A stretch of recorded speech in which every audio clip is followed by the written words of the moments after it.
Hey everybody, what's up? This is Mike Goldstein Stickers. As you all know me on the C.A.N report, Conditions, Actions, and Need. This is our second episode, and I am pumped to start off the second episode with my man Josh Lantz. We're bringing it from Texas, the Lone Star State. Welcome, What's Josh. up? What's up? I What's am up? pumped to have you on here tonight. So Josh comes to us from born and raised in Austin, in a city. I'm sorry, born in Austin, raised in a city north of Austin called Round Rock. He's got 9 years in the service. He has 1.5 years of rural volunteer departments, 7.5 years paid. He began volunteering in 2016 for South Hays Fire Department. I'm assuming that's still in Texas, right? Yep. South Hays, all Yeah. right. Still there. Yep. While searching for a job, he had been with them ever since. He was now a part-time employee with them. He's taught ladders, search, and forcible entry for a fire academy that just recently got dissolved. 4 months into probation in 2017, he suffered a heart attack on shift and was able to continue employment as a fire inspector for 2 years. 2020 transitioned back over to operations at Universal City Fire Department. Been there for 4 years. A part of the No Quit RIT Cadre since 2022 and was a guest instructor for Dagum RIT conference in 2024. He's attended Bears of the Oath in 2022 and First in Conference 2023 and Dagum in 2023. My man loves those conferences. Texas has Yeah. got the conferences. So Yeah. welcome, Josh. I appreciate you being on here. How are you? Good, man. Good. Awesome. Tuesday. Oh, man. So this is your first podcast. This Yeah. is my second episode. I am honored and blessed that you are on my podcast. First time for you being on something like this. So Yeah, thank you, man. Josh. It means a Oh, lot. thank And you, Josh and dude. I got a little I'm bit of history. very We humbled. met back in Dadgum. Man, that was like a religious experience for me. I tell you what, Man, it was an awesome conference. I loved every single day of it. I loved every single minute of it. Man, you guys in Texas have got it going on. I wish we had Yeah. something like that up in New Hampshire, and that's honestly one of the reasons why I started this podcast. So was to show people what other places have got going on, and the conferences that I go to, all these different states. I bring a little bit back up here, and I preach the gospel every time What you're about supposed to do. what you guys got going on. And I mean, you guys are beasts down there too. I mean, you guys just don't have just awesome conferences. You guys as firefighters are just like animals. Like you guys are Yeah. big boys. You grow them big in Texas. Yeah. Yeah. So 9 years in the service. Tell me a little bit about your background. How did you what's your family like, or how did you get in the fire service? So, ironically, grew up, in Round Rock. I have a cousin-in-law that works for Round Rock Fire, and so when he started there, like back in want to say like 2012, 2013 timeframe, he basically told me, he's like, dude, you should be a firefighter. It's a great job, good benefits, awesome schedule, and stuff. And so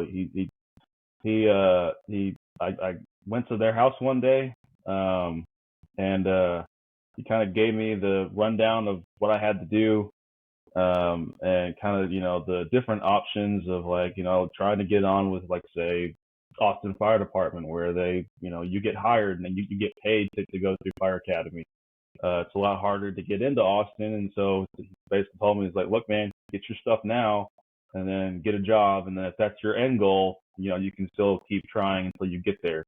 And so that was 2013, 14 time frame, I think. And my parents didn't really think I was serious.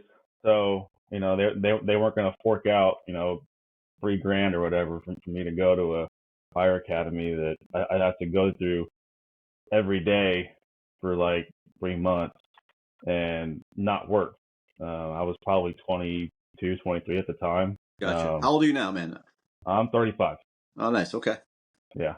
And so, that just kind of still worked at a factory. I started working at this factory straight out of high school. So, and kind of did some college here and there. But yeah, I was a blue collar worker from the day I got out, and still doing it, obviously, just a different career. But yeah, fast forward, into 2014, 15 time frame. I'm living out in Elgin. I decided, I was like, you know what, dude, I want to see if I can volunteer. So I talked to the chief. He's like, yeah, just come in on whatever day. I think it was Mondays. They have their meetings, and come in, state your case, state why, and then more than likely they'll probably vote you in. And I was like, cool. So came in, did that, and I was, they called me like one of the biggest woo woos because I was there for every call. Yeah. Didn't matter what, I was gonna be there. Because I was like, this is awesome. Like, and I'm riding in a fire truck. I get to do this stuff. I'm getting paid like $10 a call, but hey, you know what? You're not You doing got to it for the start money, somewhere. right? No, because Yeah. yeah, because you're for that one, like you're not getting paid until like it was like I think it was quarterly. So at the end of each quarter, you get a check Yeah. for maybe $1,000, right? Yeah. Um, Back in the day, but like the department I used to be on, same thing. It was a call department, and back in the day, the guys would they get their pay at the end of the year. It'd be yeah, around Christmas time, but they would piss it all away. They'd yep, have a gambling night, right? And uh-huh, back in the day, they actually had strippers, nice. and they would drink a lot of beer, and they would. So they stopped doing it after a while once the guys started pissing all their money away on stupid Yeah, crap, and so then we got paid hourly. yeah, yeah. It was a lot of fun, man, because it's very rural, so I got to do a lot of grass fires, a lot of gnarly wrecks. Not so much structure fires, but I mean, I got exposed to a decent amount of stuff that helped me on further down the road. And it was like at that point, I was like, okay, cool, I want to do this. And Austin Fire has this like Citizens Fire Academy called the Pass the Torch. It's like an 8-week deal. Um, I did that, and I was like, yeah, this is it. Like I said, I was gonna go to school to be like a network administrator because I was good with computers, and Yep. I immediately was like, no, this can screw that. I'm gonna be, I want to go fire, and so did that. Got the fire academy, and then that's when I got on to South Hayes. And I initially wasn't going to do that, but one of my guys in the academy was like, dude, just volunteer some time, get some job experience, and look for a job. And I continued to stay with them because I was there a year before I got hired with Pflugerville, and which is if those that don't know, Pflugerville is a growing city in the middle of Austin and Round Rock. It's just like this little city, but it's booming. Um, and so I got on there, and 4 months in, doing some stuff, some reps for my Proby test, and I started having like chest pain, but it felt normal. Like I was like, yeah, this is normal stuff. But it wasn't going away after I stopped. And so my crew was like, hey, let's check you out. Let's get you, check your vitals and everything. And I was like, all right, cool. My lieutenant was like, I think you need to go get checked out at like at the clinic that's right down the road. So I initially was like, no, I'm not going to be that guy that is on probation, has to get taken off So because how of so stuff. instead of I'm sorry to interrupt you, but so like when Oh, you good. started having chest pains, you were still on probation. Uh huh. How long were you on the department for when that started happening? 4 months. 4 months in. Four Yeah, months in, you're throwing ladders in the drill yard, I and you was. start having chest pains. We were doing fire attack, search, throwing ladders, forcible entry, So you had combined ops resetting day the. that day. Yeah, it was just a Okay. bunch of things that they were, and it was just like nonstop from neck to neck.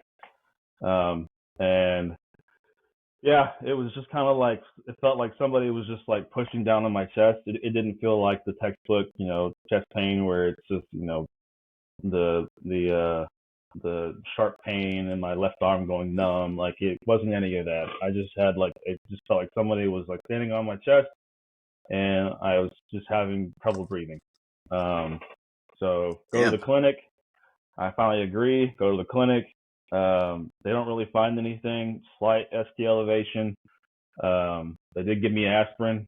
That pain, the chest pain went away. But my freaking fly, a little fruit fly or something, man. But my blood work came back showing that I had a heart attack, Shit. and slowly throughout the course of that day, those levels kept going up. So there's obviously something there, right? So I was at that clinic. It was like a small hospital basically, where they couldn't really do anything other than that. So I get transported by one of our units to an actual hospital. I get admitted. I get monitored, all of that. Cardiologist comes in. He's like, "All right, man, I'm gonna give you two options." Oh, by the way, this is New Year's Eve. Oh shit. Yeah. So New Year's Eve, I'm sitting in the hospital, and he's like, "Hey, I got two options for you. We can go to the cath lab. We can check you out. If all's good, cool. Or you can go home." And I'm thinking like, I got plans tonight. Like I'm supposed to go out. Like no, I'm not. No. So, how So old were you right when that was going on? I was 28 Wow, so young. Okay. or 27, somewhere around there. Yeah. You start to lose count Um, when you start getting up there in age, anyways. yeah, it's really starting to happen a lot more now. Yeah. Yeah. But yeah, and so in that moment, I had my heart decided it was, and this was God basically saying like, "Nah, dude, you're not doing this." But I had a massive flutter, and the tech comes running in with the printout, and like I can see just these massive waves on the page, and I was like, "Yeah, I felt Oh. that." Oh, dude. Cool. I planned that. I totally planned that. So Yeah, shocking. uh, can't edit that shit out. nope, nope. So yeah, and so my cardiologist too. I still see him now, but he goes, "Nope, you're gonna be going to the cath lab in 2 hours." So 2 hours later, 3 stents later, um, I'm all fixed, right? Yep. But the struggle wasn't there. It was after the fact when I was told by HR and the assistant chief at the time, basically telling me like, "Hey man, you're not fit for duty. You can't Right. come back." And so they're like, at that point in time, they were like, "We're gonna let you go. And on this date, we're gonna let you're no longer gonna be here." I'm like, "Okay, cool." And So, this was still a part-time department, right? mm-mm. Oh, so you were This is full-time. That's right. You're on probation, yeah, and this is so full they were just time gonna let you at go. Pflugerville. Like, no. Yeah, so Texas is an at-will state. Sure. So is New So Hampshire. yeah, Yep. so especially someone that's on probation, they can let you go. And not to talk down about them at all, but they're a quick to hire, quick to fire type of place. But I know a lot of good dudes that still work there, and they're sticking it out. But and again, I say God has had his hand in this. It wasn't, but like I got out of the hospital. I'm at home. I go visit my crew. Um, it's a couple of days later. And my lieutenant, he's like, "Hey man, there's going to be an opening for an entry level fire inspector. I think you should go for it." I'm like, "Well, I don't have any options. I don't have a degree. I don't really have anything else." So it's like, yeah, I'll go for it, because it's either that or go back to working at a factory for half the pay. Right. So I put in for it. It was me and one other person from the outside, and I got hired. I got hired on, so I Right was on. able to start Started with them, in February of 2018, I think, something like that, or March So 2018.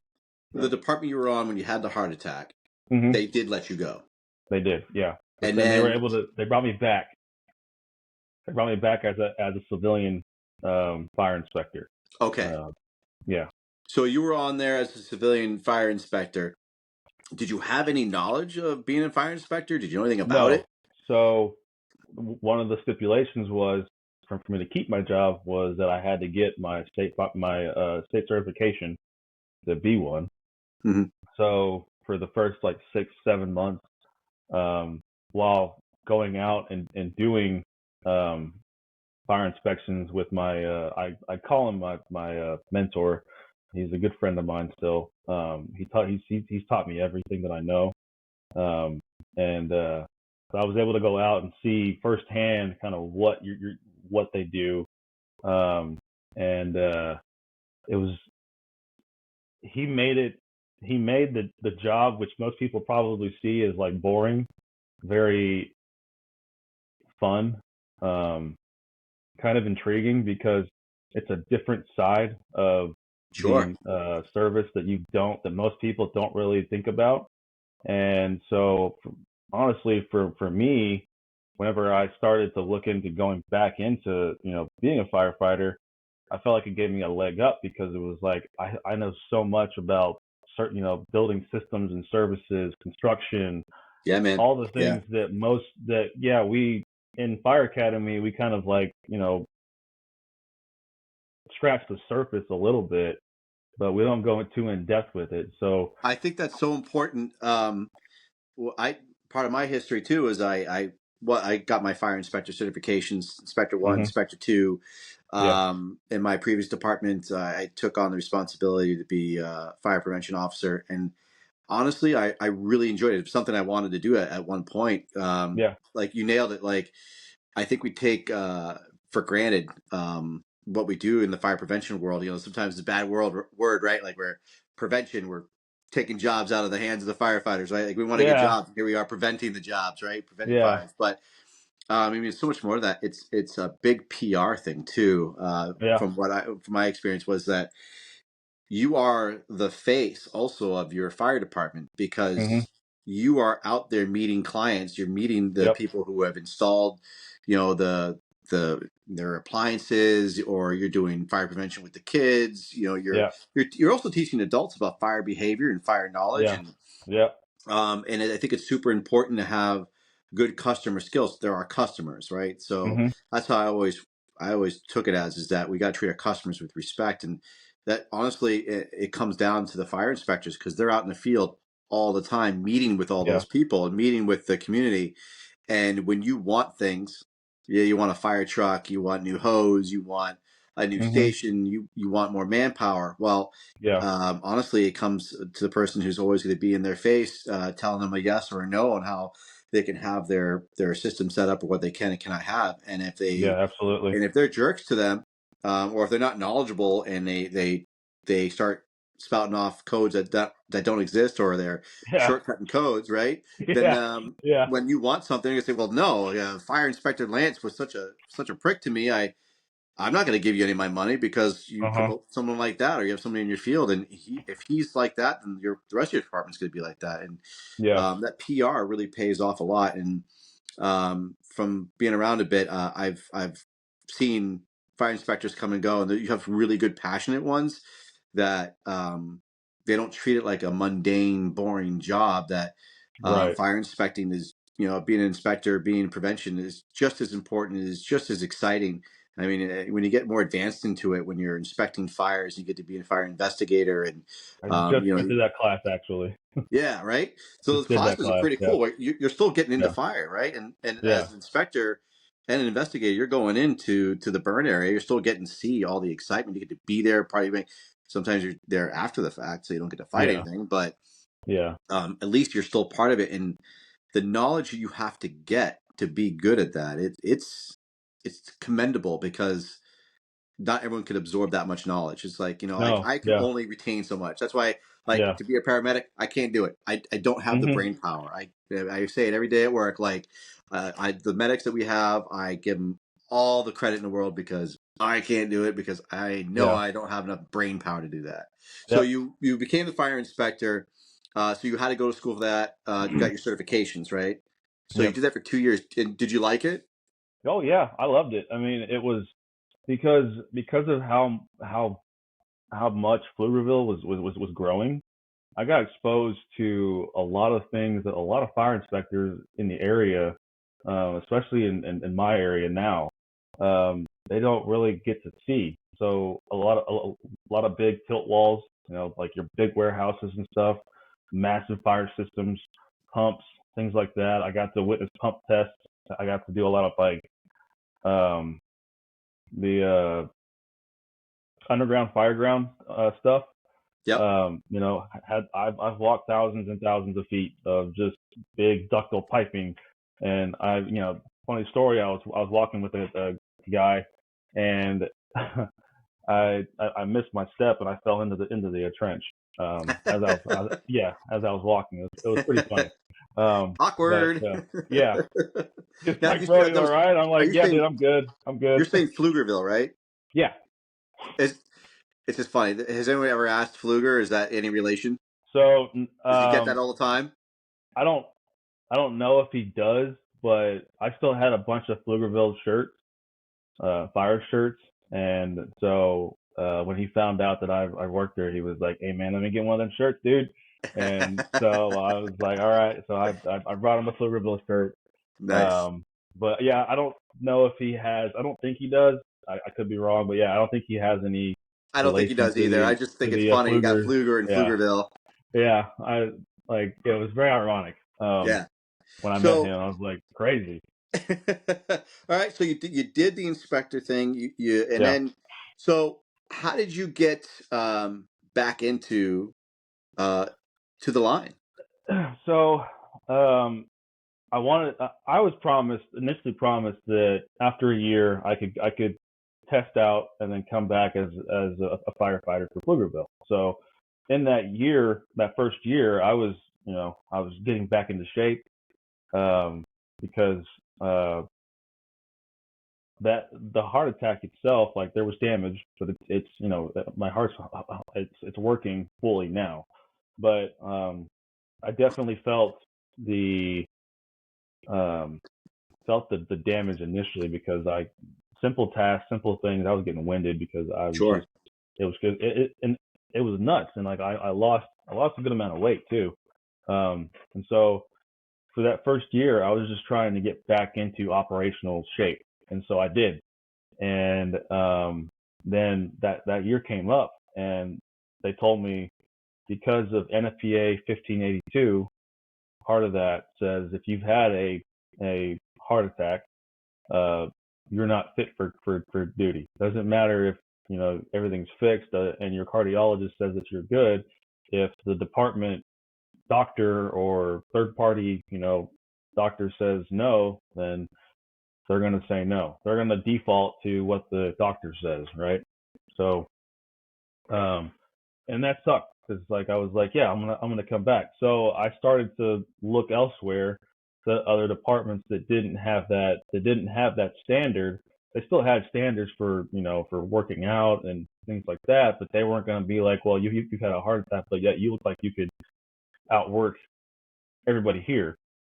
And so I got the opportunity a couple places to test, and I got all the way to the point of getting a letter for hire, and then they went back on that and said no because of Hmm. this, da da da da. So um, one of the guys that I worked with at South Hayes, Jake, he worked for Universal City, and I saw that they were hiring, and I was like, you know what? Hey, can I get whoever's in charge of the process? Can I just get their contact info? So I emailed he's now my captain, and I emailed him and I was like, hey, this is what's happened, blah blah blah blah. Is this something that's gonna be a hindrance? And a couple of days later, they were like, no, come on, like test with us. And so And that tested with was them. Universal? Uh Nice. huh. And so I tested with them. I got beat out by one guy who he's not there anymore. But I was second. I was second in line. So it was like, hey, there's one more guy that's going to be leaving to go to San Antonio. So you're probably going to be coming on pretty soon.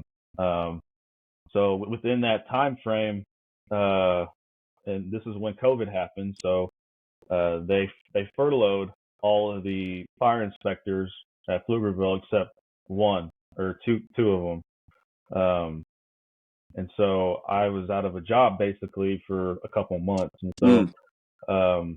I was just working. I worked a lot of hours at South Hayes because I had nothing else to do. And once all of my sick and vacation ran out, I was like, well, okay, I got to find something. So Yeah. I worked part time for a department that was close to me as a fire inspector, and then I got on full time as a fireman for a smaller department that's a little further north of Round Rock. And I was there at both of those for a total of 2 months, and then I got the call from Universal City because the pay was substantially more, and so I was like, yeah, I'm gonna go take that, and then um, from there, I've been with them for 4 years now, and Nice. I think it's probably one of the best decisions I've made because it's given me opportunities that I don't think I would get elsewhere, and it's exposed me to people that Right. I don't think I would have met if I were at these other fire departments, and so. Sure. So, Universal, how far is that from your house? Like, what's your commute like? It's about an hour 45 That's minutes. like Texas travel, right? Like, I know, like in Texas, everyone acts Yeah, like, like when it's an hour is like no big deal, but it turns out like it's like you're like halfway across the state or something. So, yeah. So uh, I live in a I wouldn't say rural town, but it's an up and coming. It's close to a couple of like bigger cities, I guess you could say. Still kind of rural, but yeah. So like our our department here is volunteer slash paid, okay, um, and so I have to I have to worry about that because the individuals that are there aren't as in shape. I would say they're in I shape, got but you. they're not in shape.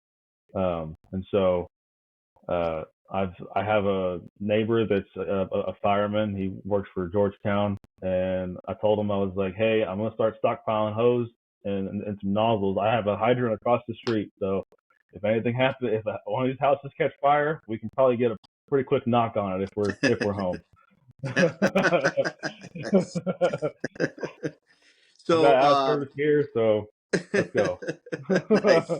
Take care of everything yourself, right? Yeah, If you got a problem, you can solve it. I love it. yeah, exactly. Now, do you guys work like a 4896 or Yeah, yeah, yeah, yep. 4096. Yeah. Outside of I've seen a lot of talk about the 2472, but I'd say outside of that, the 4896 schedule is probably one of the best schedules because I've done the 24 48 and it's just not enough time, Yeah, especially if man. you work at a busy house. So I currently work at 2472, and I gotta tell you, I love it. It's great. Yeah, You're pretty much working 2 days a week, and I mean it's pretty solid. So yeah, how did you meet up with some of the guys? So I see here you were a part of the No Quit RIT Cadre. How did yeah. you meet up with them? So I have there's a couple guys that worked at my department. Zach Moore. You haven't met him, but you met Brandon Wilson. So he was at UC prior to going to Cibolo, and so the every year they would do an area wide RIT class. And at the time, I don't think it had a name yet. It was just a CISO RIT class, and it was ran by Tom. And that's where I got exposed to Tom, to Kevin, to Captain Everett, like all these dudes that are very prominent in the area. That's where I met them. And when I took the class, initially I was like, man, this sounds hard. It sounds scary. Like, like holy crap. And we start doing like, the day one where it's the soft toss, and then day two, it's just like just like tons of hard work.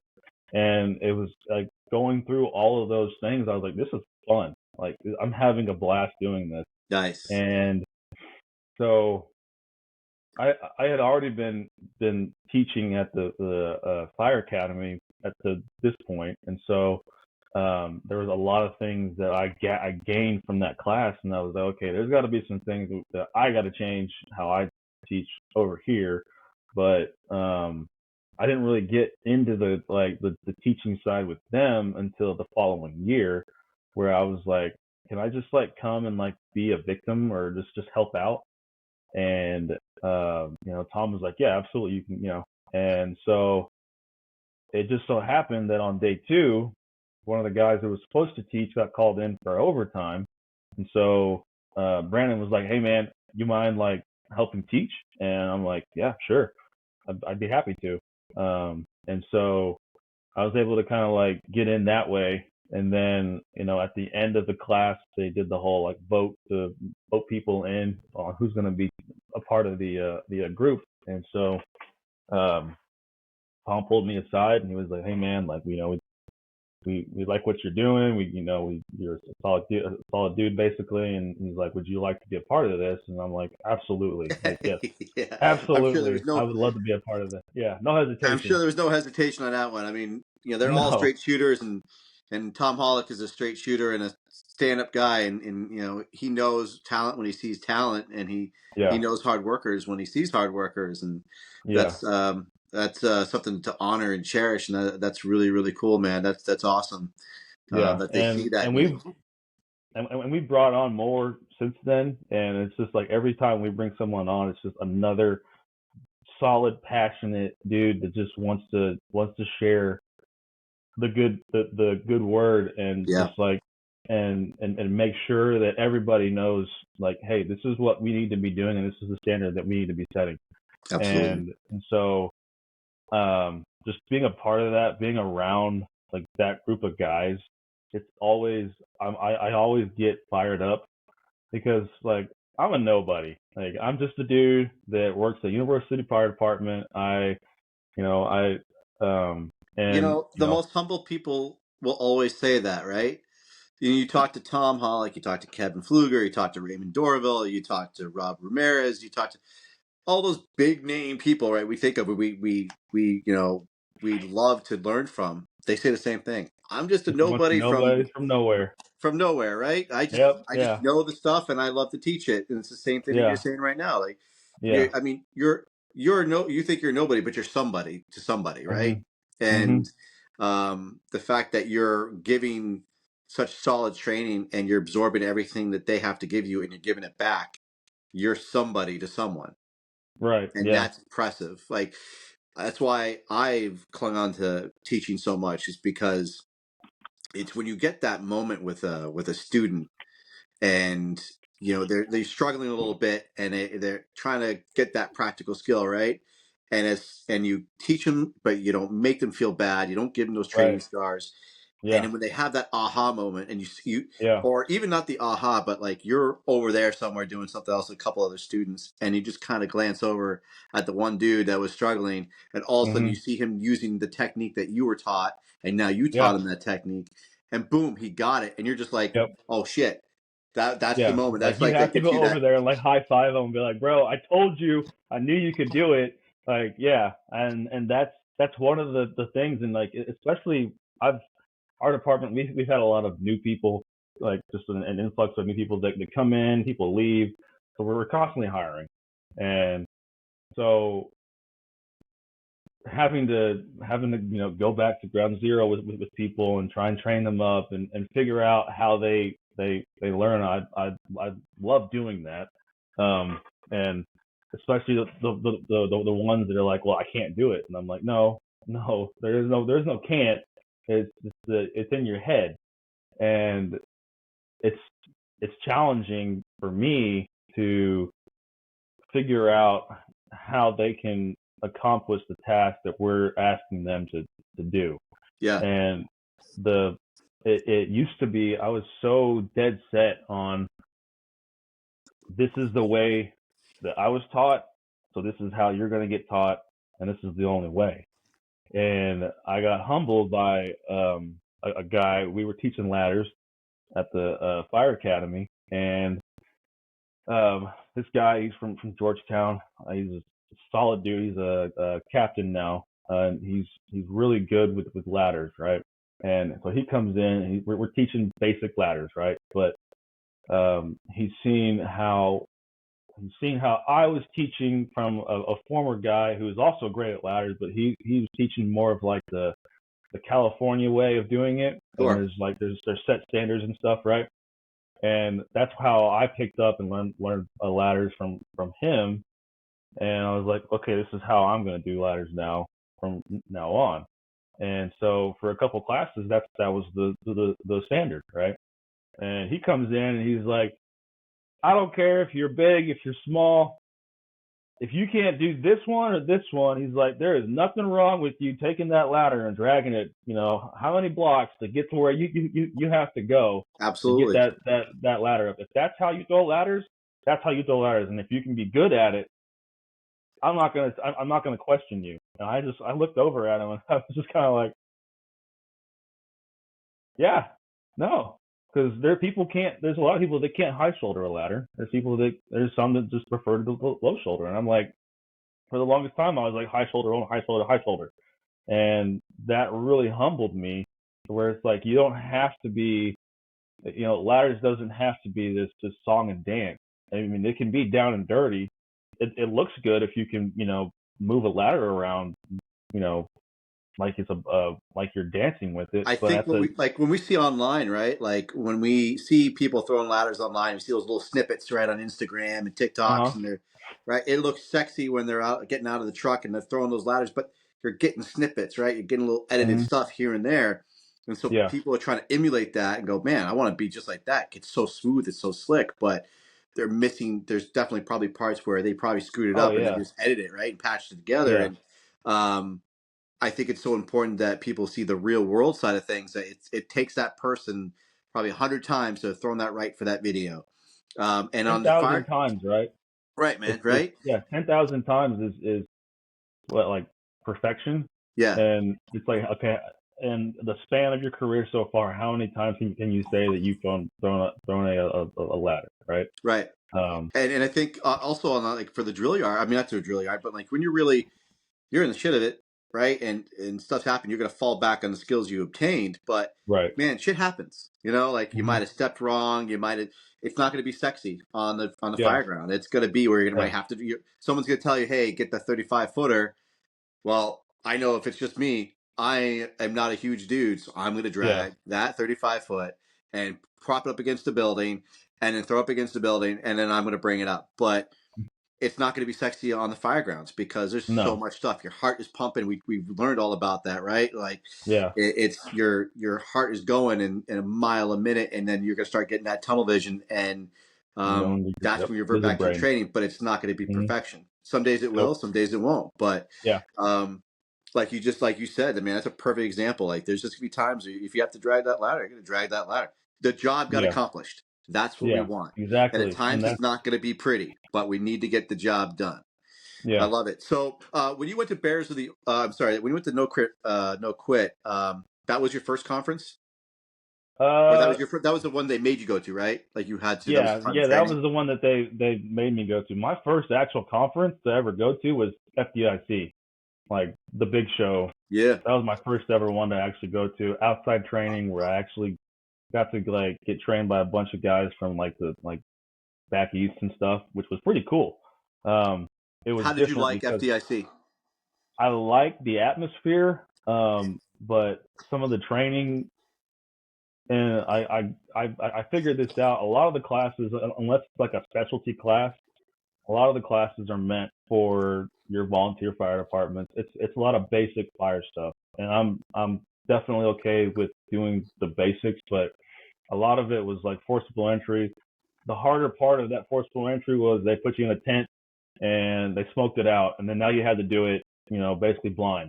That was cool. Hmm.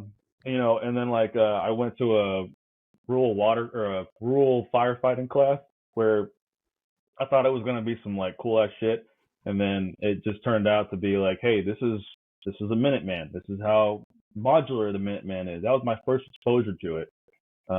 I've been AAA for a long time, and then found out how awesome the Minuteman was, and I was like, okay, Yeah. we got to change this up somehow. Yeah, man. Uh, and I did learn that hey, you can knock out a pretty decent amount of fire with a 2.5 gallon water can. I was like, this is kind of cool. And it was kind of like those. The scenario was it's like you're on a 2-man rescue company, and you show up to a fire first, and that you have victims. Here's what you can do.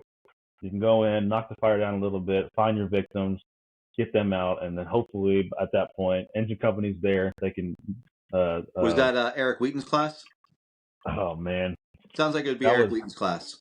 2019. So I don't remember who the Because instructors were. he teaches the C.A.N ops. Really? So Okay.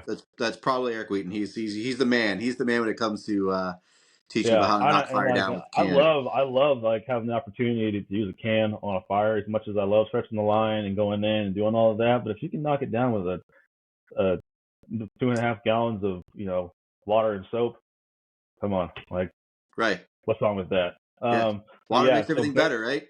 exactly. So Bears was my first conference with Universal City outside of just like the RIT class, and it was kind of like a last minute deal. A bunch of the guys on the RIT our chat, Brandon and a couple of them were like, "Hey, is anybody going to this?" And I'm like, I started looking it up, and I was like, "This looks dope." And then I found out that Brandon was going, and I think Zach was supposed to go, but then he broke his collarbone.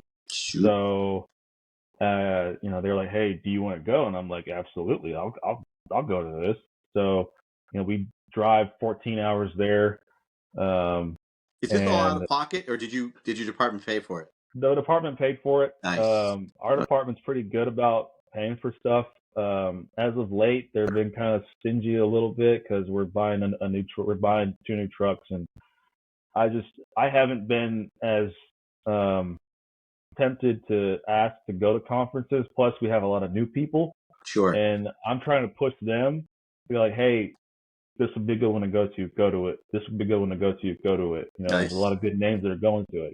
I don't want to be the guy that's like going to all these conferences and everybody else is like, missing out. And since you know, we're a small department, it's hard for us to staff if we don't have enough staffing, kind of thing. Sure. And so I really want to go to the Bears one in February. I'm going to try and make that one as best I can. That's If I that's my plan. I've never been. I reached out to Shane. He told me I missed the last one that they were Yeah, having, and it sold out wicked quick. So yeah, he told me this one was coming up, and I got me and a friend of mine, Brian Rondu, who you met at Dagum, yeah, and he went to uh-huh, the Castilla Way, and him and I are planning to go to Bears of the Oath yeah, in February. yeah. Pumped for And that, man. I hear I am, such good things about it. So tell me your dude, experience with the Bears of the Oath. Like dude. how badass was it? It was. I've never. So that was like the first, like I guess, outside training to ever go to. But then to get exposed to one, the the live fire there isn't like live fire that we do in Texas. I will give Georgia that. It's not. Um, they don't care. They're gonna get it hot. They're gonna get it hot, and I think that's awesome because it makes it real, right?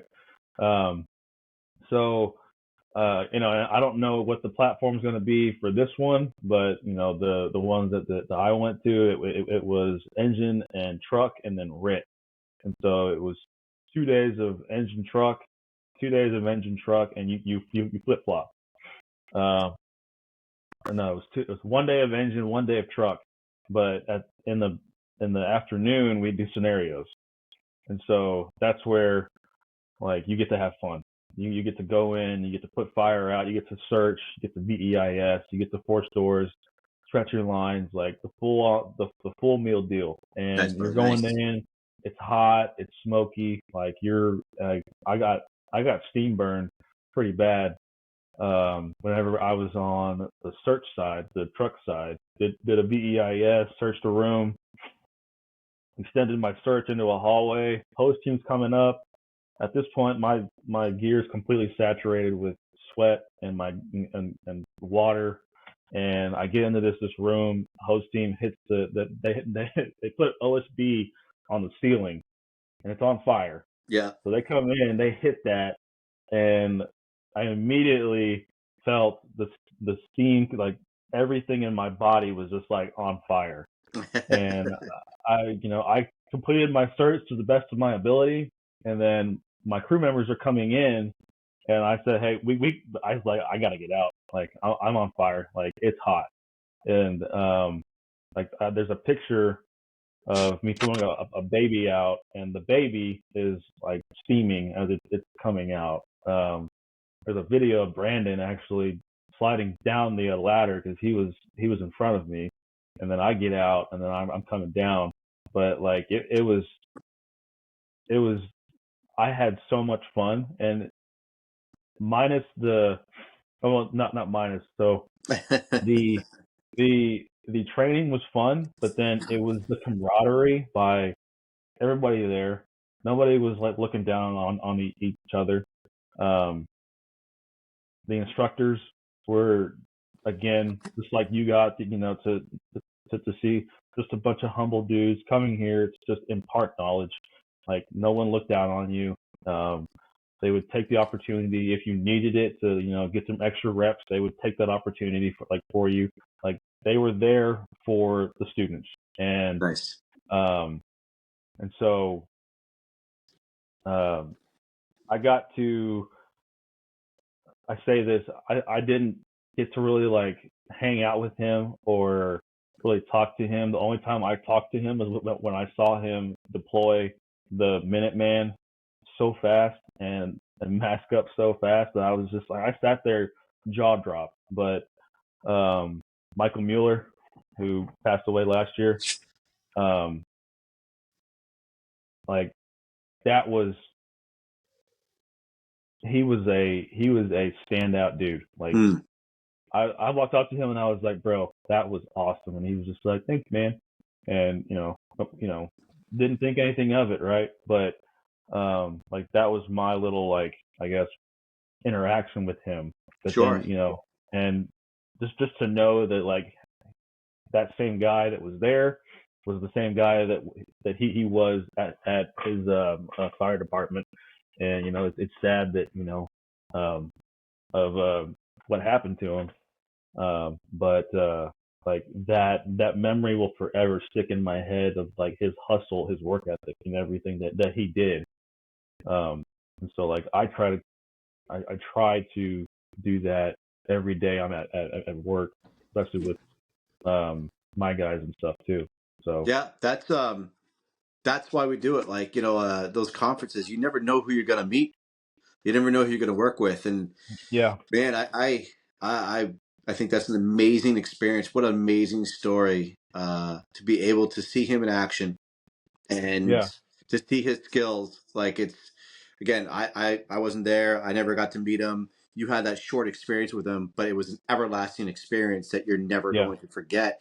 You absolutely, sounds like it was like a 30 to maybe an hour watching him, and it yeah, just being in awe of him, and then being able to tell that years later, and it's like it was just happened yesterday. It's impressive that he's left such an impression on you, with just knowing him for that short time at that conference. And I mean, again, the character of the man right there, where you yeah, said, "Man, that was amazing." This dude's like, "Yeah, man, thanks." Like he's humble, he's got hmm, humility, yeah, he's good with his skills, he's dialed in. I think that's why I love to go to the conferences myself. Is that you're with these like minded individuals, yeah, and they're not there. complaining and moaning and groaning because they have to do ladders or they're going to go inside.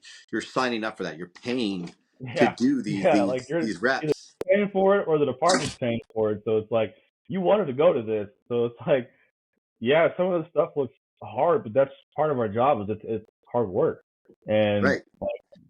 growing and complaining and being tired, like that's part of the job. Well, not the complaining, but being tired and like, man, I got to do it. Yeah, it sucks, but at the same time, it's like you're around all these people that are having fun. It's like, why are you upset? And they're Go pushing out you too. there. Like, well, that's what I think is Yeah, amazing is no one's calling. Like, if you fail at a rep or if you're not doing well, they're not going yeah, to shit on you. And I think that's what's yeah, so impressive about it. Like, Dagum, again, what was such a great experience was I'm looking around when I was there. I'm like, man, these are some big friggin' dudes. Like, I mean, Eric Lantz, right? Like, I mean, that dude's jet. When I first met Eric, I was like, man, this guy is so intimidating. He yeah, doesn't smile. His arms are fucking yeah. ripped, and That's just I'm his like, resting he's bitch a hard face. charger, sure. You know, and Yeah, Noah Katz, like that dude didn't smile at all. He was just like yeah, dialed in. But yeah, to work with such amazing people at those trainings and the camaraderie and the skills that you're getting taught, but then get to put them to work. And man, after every day for Dadgum, me and Brian, when we get back to our hotel, our bodies were so sore. We were friggin' exhausted. I mean, I yeah, just felt like I ran a marathon. But yeah. we're like, as we're as tired as we are, we both be laying in our own beds and we got our notes out and we're like, okay, we did this, we did that. Okay, how did he do that? Hey man, what you got over there? Yeah, so we're gonna do that. We did this rep, we did that rep, and we were comparing notes for. We were Yeah, exhausted dude, as we that were. was one of the things that I think I noticed about you two is that y'all brought notepads. Like Yeah, you wrote stuff down. Like nobody else did that. And I was like, that's freaking awesome that you're actually like writing this stuff down so that you're not, well, what did we do? How did they do it? Like you exactly, wrote the stuff down. And I mean, it's nothing to say that for those that didn't, it's like we told everybody, it's like, hey, if you have questions, if you have, or whatever, any of us are open yeah, to man. talking about it, right? But That's why I like when you see me at these conferences, when I'm at these trainings, like when my phone's out, I'm not doing it so I can make clips or anything. I'm yeah, videoing so I don't friggin' yeah, forget. Because I yeah, know I'm going to uh, forget. So as yep, soon as you guys start talking, as soon as there's a skill I haven't done yet, or there's a different way, boom, my phone's out. I'm recording it, and I go back to the hmm, hotel and I start taking down my notes of how it was done. So yeah, that way I don't forget it. And then when I go back to work, I'm like, oh, here's the skill that we did. Because they're going to ask. Because it's great that my department, they love it when I come back. They go, teach us. And if yeah, I go, well, damn, I don't remember how that went. That's why I'm yeah, constantly jotting down those notes or taking those videos so I can yeah. remember it and write down how it was done. And I mean, my notebook's filled with step by step, but man, That's we were awesome. loving every minute of it. We were taking down those notes and, um, like with Dagum, like the last evolution, we were teamed up with these two young bucks. I can't remember if they were on Universal. They were brand new. They were only like months in. Um, but they were scared. Like they were afraid to mess up.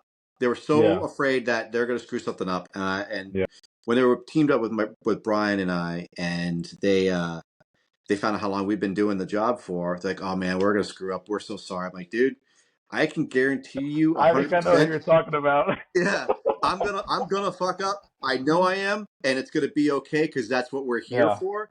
I yep, want to make these mistakes here. I don't want them to do them in real life. And when we yeah, did that scenario, and it was a combined ops drill, and we got to find the victim. Well, one of the boys he bailed out the window with somebody else, so we didn't have par. uh And then huh, Brian was the officer, and I'm like, dude, we lost our guy. We now have a mayday. We have a member that's unaccounted for, and we yeah. went through and then like we called the mayday and everything, and finally found the I kid. can't He's like, remember "Oh this. Yeah, man, I screwed up. I'm so sorry. I ruined it." I'm like, you ruined nothing, dude. That was like this is what actually happens in life. We lose mhm, a member or we can't find her. Like, what are you supposed to do? You yeah, call your mayday. You let command know. Like, yep, that's why we do these trainings. yeah, They didn't set us up to fail. nope, Something happened, you got caught up with all these other people inside the building and they mhm, told you to leave and you did that. But the yeah, fact of that we learned from it, you now know not to do that again yep, from that yeah, experience. no, And we didn't absolutely. yell. right. We didn't belittle him. We didn't shame Uh-huh. him. He taught us a lesson. We taught him a lesson. Man, we walked away smiling. It was a great day. And Yeah. that's what keeps me going back to these trainings and meeting people like you, and meeting all these other great people that, when we go to these conferences, they're dialed in. They want to get those skills. They want to maybe make those mistakes because that's what they're going to remember when they go back to their regular life and go, all right, I did this drill, man. We were going crazy or running around the building, and I fumbled with this or I fumbled with that or I could have masked up better. Now I'm going to bring Yeah. it back, and I'm going to get those reps in. And Yeah. Josh showed me another way to do this, and I loved it. So I'm going to Hmm. continue to teach that or do Yeah. it myself. Absolutely. Absolutely. Yeah. Love it. Yeah. So go ahead. Go ahead. No, go ahead. So you Go went to ahead. also First in Fire conference in Uh-huh. 2023. How was Yeah. that? Because I went to this Um, last one. I was, it was, it was, it was fun. I would say I wish I would have taken Rob's class. Um, but for us, for our group, we got exposed to a different, I guess, a different hose load that I think it was Baltimore uses. And obviously, it's not something that we as like down here in Texas would really use because they have a lot of row housing and there's there's there's methods and reasoning why that they use that kind of tactic. But it was it was fun to kind of also use the fast board that is All kind right. of Yep. starting to kind of come into the fire service as well, and kind of seeing how you can utilize it in a lot of situations, even for like a down fireman situation, which is what it's basically made for. How easy it is to move them up and down stairs instead of like having to pick them up and move them down the stairs like we've taught you guys how to do it. I mean, it's but um, as far as the lectures go, the lectures were really good. I enjoyed those. And then the hands-on day that we had, it was fun. It was just it was fun to just to be there and do that, get the sets and the reps. Um, but if I had the opportunity to take a different class when I was there, I probably would have taken Rob's class because I feel like I would have gotten a lot more out of it. Sure. It's I nothing to enjoyed say. his class. Yeah. I when I was that's the Dagum there for the RIT. That was Rob's class was badass. That was good stuff. Yeah. Um, Yeah. and he taught it again at the first in for this year, Yeah. 2024. And And see, I heard a lot of people that's got a lot of why good I'm stuff like, out of yeah, I wish I would have gone to that one because I think I would have gotten a lot more out of it. But I mean, at the end of the day, I was tired. I was ready to go back to the room. I was ready to eat some food. Like so, needless to say, I put in effort. I did what I did. I showed out as best as I could. I Sure, learned something. Um, but I feel like if I could have gone to a different hot class, I probably would have. sure. But I mean, and that's the thing is like when you go to these conferences and stuff, like research what some of these guys are going to be teaching because then Yeah, if it's something that maybe you already know and maybe you want to get a little more better at it, cool. If it's something that you're already pretty good at and you have the chance to take something different, then take something different that's going to maybe expose you to seeing maybe flaws in something else. yeah, man. We had a conference here recently that it was the Alamo Area Fire Conference, I think, and there was like a truck class, and then there was like a officer development type class, and I wanted to go to one of those, but it fell on the times where I couldn't take off. So especially right now, anything that I want to go to right now, I can't because I'm stepping up right now, and we're at 5, Nice, man. Nice. and so I can't really take off. We're about to be back to 6, so that I could take off, but it's too late now. Sure. Um, Yeah, you gotta do what you gotta do. but I think that's important too, man. Like I was on a hot streak going to a lot of a lot of conferences, and yeah, I mean, guys have talked about this before on other podcasts about the fear of missing out, right? And yeah, oh yeah, because you FOMO got to hard, take care hard of, FOMO, dude, hard right, FOMO. right, FOMO total. Because I tell you, like the Castillo Way, like damn man, that was a FOMO for Yeah, me. Like I wanted to go to that so bad. so did The I. watching the videos, saw the fun and what it was for. Man, it made me want to go so bad, but I had to take care of what's going on here, and like I already Yeah, had so many other conferences lined up. There's yeah, just no way, and I'd be putting my family in a bad spot if I said, "Hey, can I just go right. to this? Can I sneak this one in real quick?" Yeah, Like come on, it's please. not Yeah, fair, right? Like yeah, my like as we all know, like having families, kids, and wives, like they're so understanding, and I think it's even more so now because back in the day, 20 years ago, they didn't have this stuff, right? no, So it's a whole different world now if you think about it. Like yeah, I always think about it like there wasn't this type of shit going on when my mm-mm, father-in-law was in the service.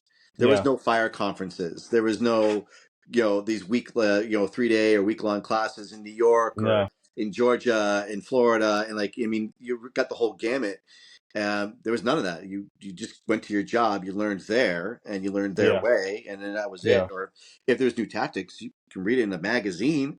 yeah. Fire But Engineering Magazine or whatever. Yeah. well, like New York FDNY, they have their own. They had their own magazines. That was. Oh wow. Oh yeah, they I issued didn't them. I didn't know that. Oh yeah, Wow. there's a whole stack that my father-in-law gave me, and I forgot the name of them. I'm sure someone will let me know. But there's a stack of magazines that was all FDNY. Oh That wow. was That's their reading material. It taught you it showed the fires they went to. It talked about like how to do forcible entry or new skills they were Oh doing. wow. It's a whole like I mean it goes back from like to the 60s. Oh dude, It's really impressive. that's So, awesome.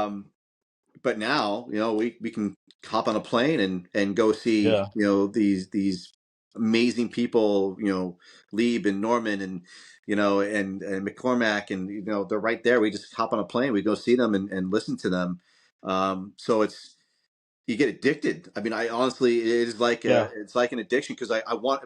It's also too because meeting people like you're my friend, Hmm. and Eric Wentz is my friend, and all these people I've met in Texas and Arkansas, we've all become friends. We're all brothers and Yeah. sisters now.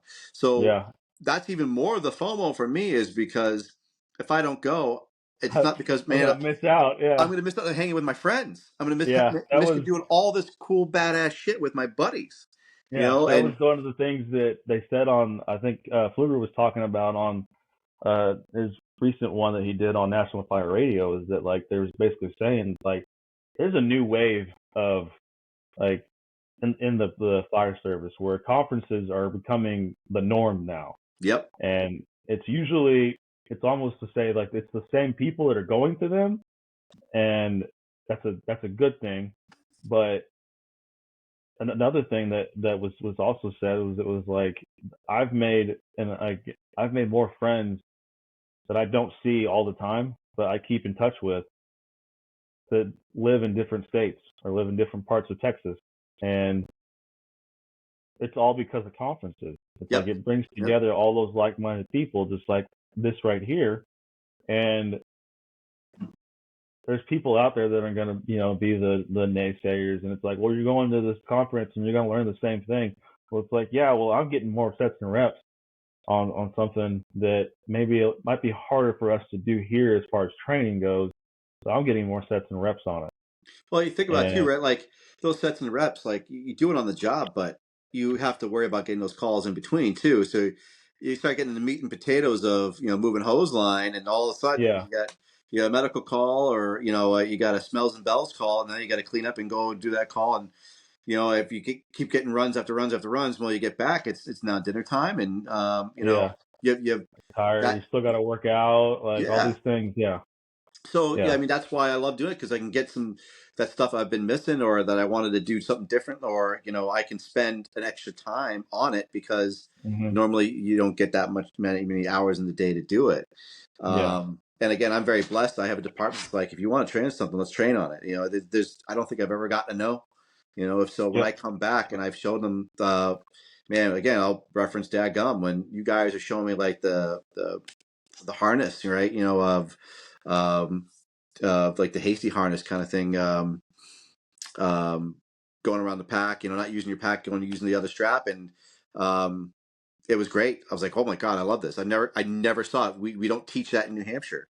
New Yeah. Hampshire is really different. We're strict on our skills as we teach in the academy, It's as the same opposed in to Texas. Texas is always fluid. Honestly, I feel like that's why when I come back, I'm like, oh my god, I need to show them this. I need to teach them this because we don't talk about it. Yeah. And when I try showing it, sometimes you do get those naysayers, and because Hmm. they're stuck in their ways. And honestly, when we teach at the academy up here, it's very strict. It's very textbook. It's very curriculum based because you have to check those boxes for Yeah. them to pass. And that's another tangent I can go off of about how Oh we don't yeah. teach them for life skills. We teach them for textbook skills. And Hmm. those textbook skills, honestly, is not enough. And so that's when I go to these conferences and get to learn outside the box. And I bring it back and I get some extra hands on moments with some of the students and I'll show them some extra cool stuff. And Yep. man, they eat it up every time I show them Oh something yeah. new. They just start glowing. Like this is what they want. So I preach the conferences to them. I go wherever I can when I'm teaching or talking to new people in my state. I'm like, you got to go to this conference. You got to go to that conference. Well, they're like, how Yep. do I find out about it? I'm like, well, you got to go to this Yeah. page, that page, that page. It's Yep. all over the place, man. You're gonna find it. Yep. Trust me. Gotta find it. Yeah. Yeah. That's So that was the thing too that I would tell the cadets is just like, look, man, we're paid to teach you the book. And I'm going to show you what the state wants you to do, but then I'm also going to show you what we as firemen want to see once you get on the job. And 100%. obviously, what we're teaching you now, you're probably not going to retain it, but then you might get onto a job somewhere, and you're going through that skill, and you're doing it, and you're throwing this ladder, and you're throwing it effortlessly. And me as a senior guy, if I see my new guy who's I don't know his skill level, that I see that he could take a 24 and throw it up without me having to really give him any guidance. All right, let's make you better at it now. Like let's Right. get more fluid and better at it. But Yep. if I have to, if I have to bring it down a little bit, totally fine because it's like I get to throw ladders some more. I get to talk about ladders more. I get to impart knowledge more. What So do you what do you like most? What do you like to teach the most? Do you like to teach ladders the most, or you like? I started off really having a passion for ladders, and it was because I was doing it at the academy, and it was because I was taught by a dude, Sean Durham. He's over in California now, but when I say it looked like a waltz, it looked like a waltz. He was throwing these things, and it was looking so effortless. And I was just like, and I got called in because someone else had to leave, so I got called in to do this, and he's showing them this stuff, and then I'm having to show them the same stuff, and I'm like, I haven't done this. So to try to not look like an idiot in front of all these cadets, I'm like, okay, all right, I got to master this pretty quick. But then when I figured out how easy it was, I was like, this is for me, this is the way. And and so yeah, I became very passionate about it, and then I started to teach it at South Hayes, and then at Universal City every chance I would get, and it just kind of became like, hey, Lantz is really good with the ladders, like hey, like go with him on that, and then going through the RIT class, it made me more it made me fall in love with search. And it Nice. was really actually going to Bears and learning some of the stuff that I learned from Bears and then bringing it back. I was like, hey, pardon my French, but fuck what the book tells you. Like this is so much easier. And then it's like this is why it's easier, not just like this is easier because it is. Like this is Exactly. why it's easier. And I always told the cadets, I was like, know your why. Know your why in everything that you do. Don't just because I told you to do it, don't just do it. Don't be a zombie. I want you to be a thinking fireman from here on out. And whether that stuck with them or not, I don't know. But I would always tell them, look, know your why, understand what you're doing, not just do it because you're told to do it. Because at that point, you're just a yes man, and you're just doing it because I told you to do it. I could tell you to jump off a bridge, and you'd probably do it. Then I'm going to critique you on how you jumped off the bridge, though, because you didn't ask why. um, but Man, you nailed it. That's you're 100%, man. I yeah. love it. I preach that all the time, and I love that you have that same mindset. That's 100% accurate. I think you've really called out a lot of ways that we were trying to change that mindset of people. You know, stop being those zombies, man. Hmm. 100%. So, do you have anything else lined up? I know you say you kind of got stuff going on, so you can't go anywhere. But is there anything else lined up that you're going to go anywhere or teach anything or? Man, Um, as of right now, the only like I think teaching deal that I have going on is the area RIT class that's coming up. I think probably April time frame. I and like to put it lightly, I I had no clue that I was going to even be a part of Dagum 24. I had told Fluger, I was like, hey man, I'd like to help out wherever I can, and that was it. I didn't know that like it was a last minute deal. He was he popped it up on the Dagum page or whatever that hey instructor Josh Lantz and I was like what? I texted him and he was like yeah hey you're gonna be helping out teaching and I was like badass tight. Um, but you know, again, I would like to help out at Dagum. I would love to attend the course, but I know how heavy the backside of of conferences are, and it's like yeah. if I can help out in some way to make it to where everything is fluid, I'd be happier to do that and then allow some of my newer guys that don't have much conference exposure and or experience to go to something like this because then they can get exposed to it. They can ignite that fire within them to look at outside conferences and go to stuff like that. Honestly, I feel the same way. I want to learn more about the inner workings of that because I want to bring something like that up to New Hampshire. Yeah. And that's again one of my platforms. That's why I love talking about New Hampshire, what we're doing, and that's why I go to these conferences is to learn how to get how these work and how they can be so successful, and we can bring that up north and get something that people love so much, like you're talking about. So to get behind the scenes of the inner workings, and when I was at Dagum, I brought some of what he did up to New Hampshire for the Explorer Academy, and some of Mhm. the way he ran the circuit, it helped a lot for us to run a lot smoother. So to get more behind the scenes of how it's working to me is so beneficial. Yeah. I think it's great you guys have it. And I love seeing behind the scenes of how things work. I'm the why guy. I do, like you just said, you got to know your Yeah. why. I love to know Mhm. the why of how these things work. How do they run so efficiently? And you know, you do see things here and there, like that gets pretty frustrating, and you Yeah. can see some of the issues that come up. But Yeah. you guys Yeah. do a That's great part of it, job, though. Yeah. huh? That's just part of it. That is You part of know. it. Like it's a Yeah. labor of love.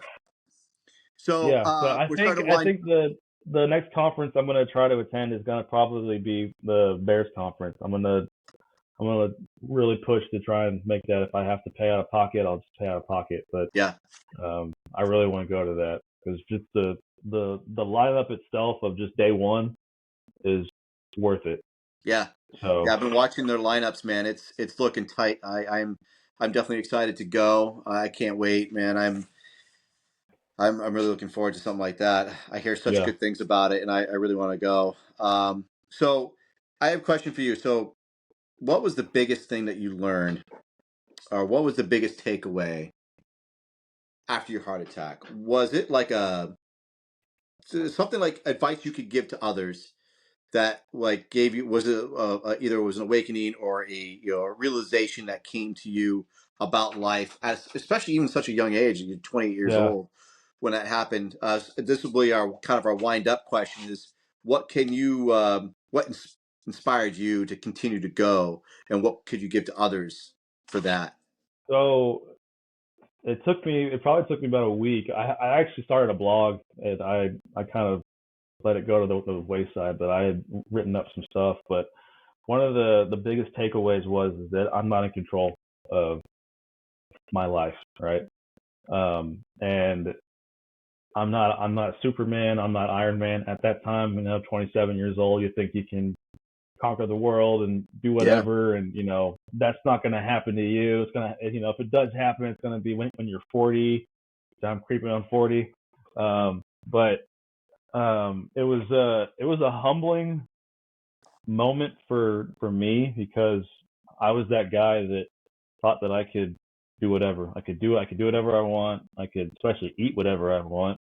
And that's a whole other story there. But and I think if you're pet, and what I took away from it too is that I was passionate enough to continue in some avenue of the fire service. I wanted to still stay in, so I was still able to be a volunteer at South Hayes. I was just a driver, so I was only allowed to drive, couldn't fight fire, nothing. But um, I set out on this goal, this career path, to become a fireman, a career fireman, and I wasn't going to let a heart attack, a very a mishap, you could say. I wasn't going to let that stop me from achieving what I wanted to actually do. Whether it was, and I kind of look at it as this was a blessing in disguise, because it kind of brought me down to a level of, okay, you can't do whatever you want, but look, man, I'm going to give you opportunities, hence like being a fire inspector, to educate yourself so that you can make a difference somewhere else. And then give you the opportunity to get hired somewhere else. And then I think like that happening, it got me out of a very toxic place, department. And it put me around a lot of positive people, right? Yeah, so there's Um, blessings in all disguises, right? Like yeah, I think what huge. the biggest thing I got from your story, man, is that it worked out for the better, but determination, drive, and the not giving up Yeah, made things better for you. And like you said, it was kind of a blessing in a way that it happened, because it got you out of a bad place into a better yeah, place, and you met better people. And I think exactly, that's dude. amazing. Absolutely. Yeah, I think that's yeah, absolutely 100% amazing, that something that is so scary, again, being at such a young age, and it didn't stop you. Your drive and determination to kick ass and to get back in shape and to get back on the line and do the job that you love and the job that you do so well. I think that's why for you the and I most again part. clicked, is that I saw Yeah, your skills, and man, you, again, everyone that I met, is so humble about the skills and the way you treat people. And I think having such a scary situation like that, I'm sure, is pretty humbling, and makes you realize, like, you got to treat people good, and don't give up on your dreams. And I mean, man, you did that, and it's a yeah, pleasure to know you and talk to you and hear that story. Like, absolutely, man. I think Absolutely. it's amazing how you can't overcame that. I mean, I think other people probably would have given up and be like, well, can't do the job anymore, and I'll Yeah, go, like you said, I'll go fall back on my other job, and with electronics, or doing admin or computer stuff. And yeah. instead, you kicked butt, you got back in the gym, and you came out on the other side a whole lot better person. I appreciate you Hmm. for that, man. I think that's Yeah, awesome. man. Thank you. Thank you. Thank you. So I appreciate your time, Josh. It's definitely a pleasure, man. I love Yeah, talking to man. people like you. Thank you. So if anybody wants to reach out to you, you're on, obviously, on the feeds, right? You're on Instagram, you're on Facebook, you're on Yeah. TikToks and all that good stuff.